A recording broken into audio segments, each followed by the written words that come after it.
We're going to get into the meat of the event now, and we're going to have an amazing lineup of some very talented and gifted speakers and servants. I'm going to kick this off. Now, I know at the top of our list was Councilwoman Betty Bowles, but unfortunately this past week she did have a death in the family and was not able to make it here today, so I'm going to speak in her place. And then after me, I will introduce Councilwoman Patricia Partlow.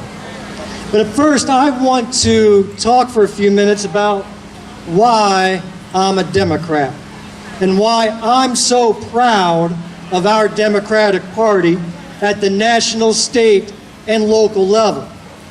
You see, I observe that the core difference, now see if you agree with me here, the core difference between the Republican philosophy and the Democratic philosophy is the role of government. Republicans are vocally mistrustful of government, so much for they have fervently armed themselves to protect them from the government. The mistrust is so strong that it often bleeds into irrational conspiracy to the point where it causes chaos and harm like we saw on January the 6th. Democrats, on the other hand, have a more optimistic view.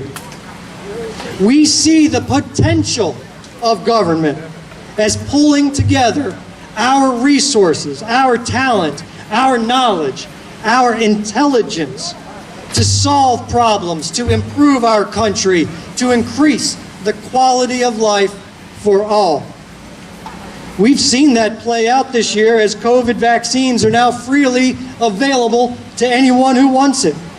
How rental and housing assistance is available to those who are impacted. How the stimulus package jump-started an economy that was on the ropes. Of course, we believe in accountability, and of course we do not believe in handouts, but we do believe in lending a helping hand. Because at one point or another in each one of our lives, we all need a little bit of help.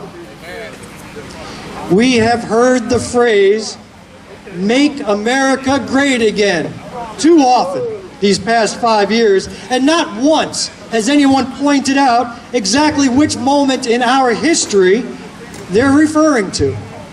Because as I see it, going back in time means rolling back voting rights, women's rights, LGBTQ rights, rights for the disabled, rights for the elderly. See, I truly believe America is great.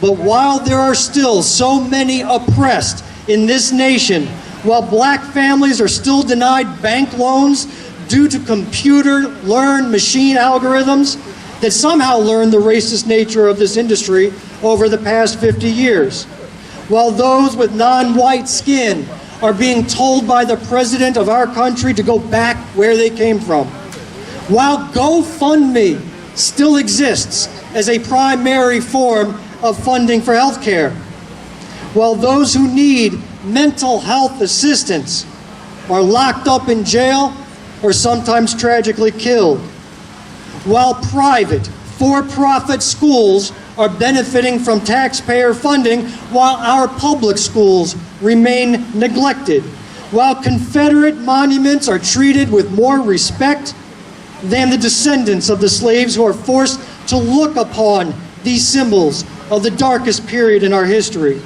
while it is becoming harder, not easier, to cast a vote, while our elected officials still prioritize guns and reproductive organs over all the other issues that face our nation, I say our country still has an opportunity to be much greater than it currently is. And that's why we continue to fight, even here in Greenwood, South Carolina. Whereas some see our nation's glory as in the past, we see it as an opportunity for unlimited potential in the future, and that's a future worth fighting for.